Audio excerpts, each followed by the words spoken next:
حسن بھائی میں کھل کے آپ کو ایک بات بتاؤں.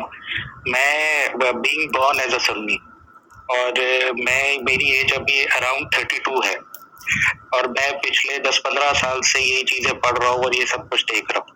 تو میں دل سے اگر آپ کو ایک بات کہوں نا تو میں سنی ازم سے ویسے ہی بیزار ہوں.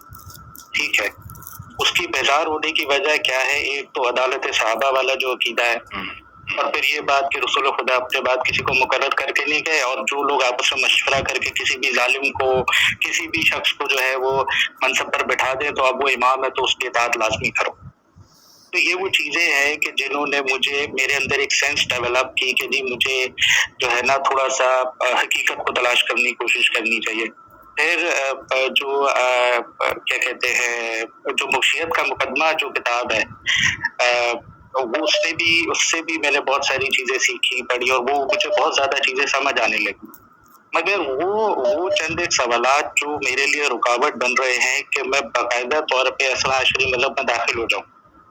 میں ان اعتراضات کے اوپر بات کرنا چاہ رہا تھا. ان میں میرے دو جو بنیادی اعتراضات تھے وہ یہی تھے کہ کیا کہتے ہیں, قرآن مجید اگر آپ یہ کہتے ہیں کہ جناب وہ اس میں تحریف ہے, اور دیکھیں آپ نے تو بالکل درست جواب دیا اور یہ میں آپ کی بہت ساری ایسی تقاریر سن چکا ہوں, مگر پتہ نہیں کیوں میں اس بات سے کنونس کیوں نہیں ہو پا رہا کہ جب دونوں طرف قرآن ایک ہے اور دونوں اس بات کے قائل ہے کہ قرآن مجید میں تحریف ہوئی اور وہ اپنی اصلی حالت میں موجود نہیں رہا, اور اس کے اندر جو ترتیب نزول ہے اس کے اندر کچھ ایک چینجز کر دیے گئے وغیرہ وغیرہ, تو اس کا مطلب حقیقت حق جو ہے 100% حق تو دونوں طرف ہی نہیں ہے نا.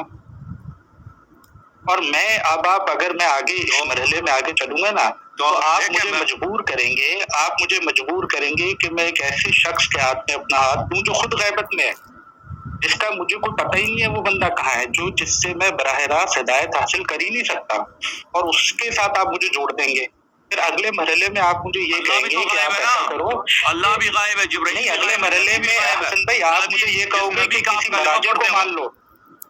بھائی جس نبی کا آپ کلمہ پڑھتے ہیں وہ بھی غائب ہے. نہیں تو مجھے آپ دیکھیں نا, مجھے تو جو ہدایت حاصل کرنے میں یہاں آ رہا ہوں تو میں یہاں پر بھی تو وہی ساری کمزوریاں یہاں پر بھی تو پائی جا رہی ہے نا, سوائے اس کے کہ مولا علی کو جانشی مانا جا رہا ہے. دیکھیں بھائی, نبی صلی اللہ علیہ وسلم دنیا سے گئے, ان کے پاس جانشین ہے یا نہیں ہے؟ آپ لوگ کہتے ہیں کوئی جانشین کچھ بھی نہیں ہے, کوئی کچھ انسٹرکشن چھوڑا ہی نہیں ہے. فاسق خلیفہ بھی ہو اس کا اتباع کرنا ضروری ہے. یہ ہمارے ہاں نہیں ہے, ٹھیک ہے نا, ہمارے ہاں نہیں ہے. نبی کریم صلی اللہ علیہ وسلم کے پاس جو علم تھا, ہدایت تھا, شریعت تھا, اور قرآن مجید کی تفسیر تھی, قرآن مجید کے آیات تھے, ترتیب نزول وغیرہ وغیرہ وغیرہ. یس, نبی کریم صلی اللہ علیہ وسلم چلے گئے اور نہ انہوں نے کوئی وصیت کیا کہ میرے پاس جمع کرو, اور نہ انہوں نے خود جمع کیا, نہ کسی کی ڈیوٹی لگا دی, ایسے چلے گئے بس ختم بات. یہ ہمارے ہاں تو نہیں ہے. ہمارے ہاں یہ ہے کہ امیر المومنین علیہ الصلوۃ والسلام جو بھی رسول پاک صلی اللہ علیہ وسلم کے پاس علم تھا وہ سب محفوظ ہے ان کے بعد, اور ائمہ طاہرین علیہ السلام کے بعد محفوظ ہے. اور امیر المومنین علیہ السلام نے قرآن اسی طرح جمع فرمایا جس طرح رسول پاک صلی اللہ علیہ وسلم کا حکم تھا. آپ جو کہتے ہیں نا جو باتیں مخالفین کے مذہب میں اور شیعہ مذہب میں بھی وہی باتیں ہیں, وہ بالکل نہیں ہے. غیبت والی بات ہے, غیبت کی بات بالکل آپ سے ہی فرما رہے ہیں کہ امام زمانہ عجل اللہ تعالی فرجہ شریف انظار سے غائب ہے. اگر ایسا شخص دنیا میں نہیں ہے, دیکھیں, اگر ایسا شخص دنیا میں نہیں ہے کہ جس کے پاس رسول پاک صلی اللہ علیہ وسلم کے پاس اللہ نے جو علم بھیجا تھا نا, اس میں تو کوئی شک نہیں تھا. ہمارے علوم میں جو شک ہوتا ہے نا اور جال ہوتا ہے, بہت ساری چیزیں ہمیں نہیں معلوم, دین کے متعلق, سنت کے متعلق, اللہ کی حکم کیا ہے اس مسئلے پہ نہیں معلوم, قرآن کی تفسیر کیا ہے, ظاہر آیا موجود ہے, باطن میں اس کی حقیقت کیا ہے ہمیں نہیں معلوم, احادیث ہم تک نہیں پہنچی ہے, اور قرآن کی ترتیب نزول.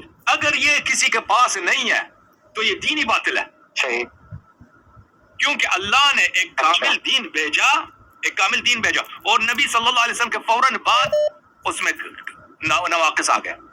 اور اس دین میں ہر لحاظ میں, ہر چیز میں آپ دیکھیں, اس کی توحید میں دیکھیں, اس کی نبی صلی اللہ علیہ وسلم کی سیرت میں دیکھیں, اس کے سنن و احکام میں دیکھیں, ہر جگہ آپ کو بہت بڑے نامعلوم داغات نظر آتے ہیں. اس سے زیادہ ہمارے پاس حدیث نہیں ہے, اس سے زیادہ ہمارے پاس نصوص نہیں ہے. اس حد تک ہمارے پاس نصوص ہیں وہ مشکوک ہیں کہ وہ واقعاً قول نبی صلی اللہ علیہ وسلم ہے یا نہیں ہے. تو یہ دین باطل ہے کیونکہ ایک ایسا اللہ تعالیٰ نے ایک ایسا پروگرام بھیجا, ایک ایسا دین بھیجا, ایک ایسا زندگی کا ایک ایسا انسٹرکشن بھیجا جو قیامت تک ہے. پھر اس کو دوسرا نہیں آئے گا کوئی.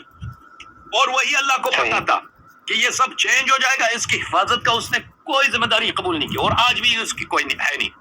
تو اگر یہ نبی ہے برحق ہے اور اسلام برحق ہے، اس کے علاوہ ہو ہی نہیں سکتا کہ اس کا محافظ موجود ہو دنیا میں.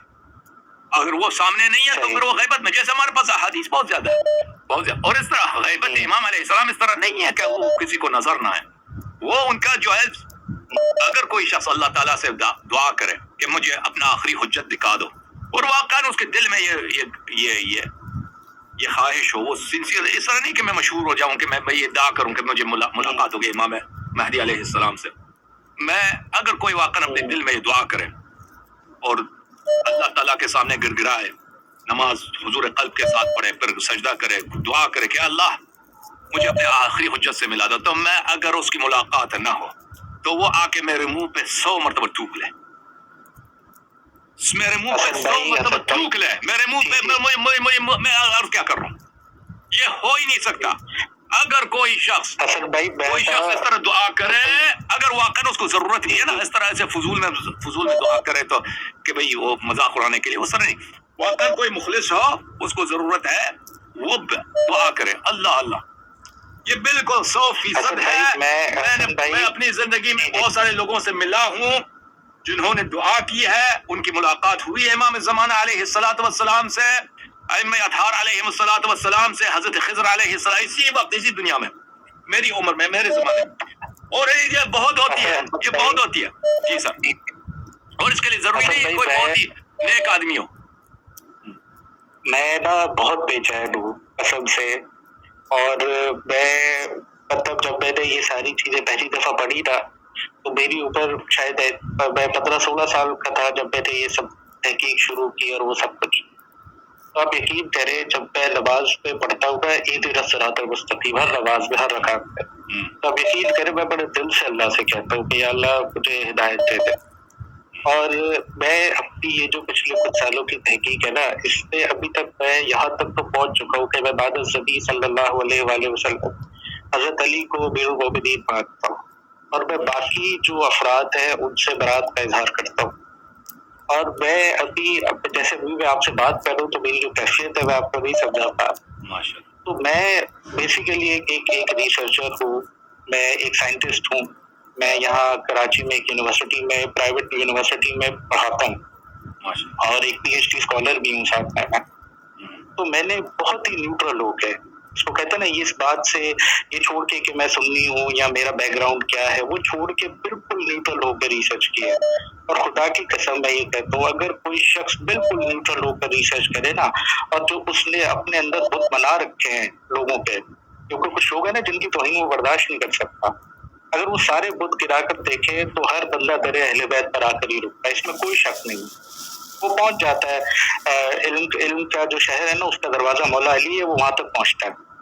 اور الحمدللہ میں مجھے اللہ نے اتنی توفیق دی، میں نے یہ ساری چیزیں پڑھی اور سمجھی اور میں یہاں تک پہنچ گیا ہوں کہ میں ایگری کرتا ہوں اس بات پہ. تو میں ابھی امامت کے موضوع کے اوپر میں کوشش کروں گا آپ سے اگلے ہفتے دوبارہ کنیکٹ کروں، اور جو میرے اعتراضات ہیں اس کو لے کر ان کے اوپر آپ کے دل میں جو بھی اعتراض ہے، جو بھی شک ہے نا، جو بھی اعتراض ہے، جو بھی شک ہے آپ کے دل میں، وہ آ کے ہم سے طرح کریں یہاں پر. پھر میں کوئی اور سوال مزید ہے تو سوال کر لیں.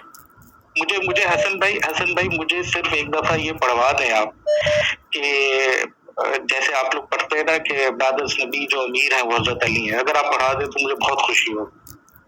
بسم اللہ الرحمن الرحیم. اشہد ان لا الہ الا اللہ. بسم اللہ الرحمن الرحیم. اشہد ان لا الہ الا اللہ وحدہ لا شریک لہ وحدہ لا شریک لہ واشہد ان محمدا واشہد ان محمدا صلی اللہ علیہ وآلہ وسلم صلی اللہ علیہ وآلہ وسلم عبدہ ورسولہ عبدہ ورسولہ وخاتم النبیین وخاتم النبیین واشہد ان علی بن ابی طالب واشہد ان علی بن ابی طالب وصی رسول اللہ وصی رسول اللہ وخلیفتہ بلا فصل وخلیفتہ بلا فصل وامیر المؤمنین وامیر المؤمنین وإمام المتقين وإمام المتقين وحجة الله وحجة الرسول وحجة الله وحجة الرسول وإمام الهدى. وإمام الهدى. احسن. اللہ تعالیٰ آپ سے قبول فرمائے. اللہم صل علی محمد وعلی آل محمد. جزاک اللہ. اصل بھائی اپنے پہلے سوال ہفتے آپ سے آپ کے جو بھی سوال ہے نا، سوال اس خوب سوچ کے اس کو خوب مقدمات بنا کے میں آپ کو زیادہ ٹائم دوں گا، انشاءاللہ کال کر لیں. اوکے، جزاک اللہ. جزاک اللہ. Okay, thank you.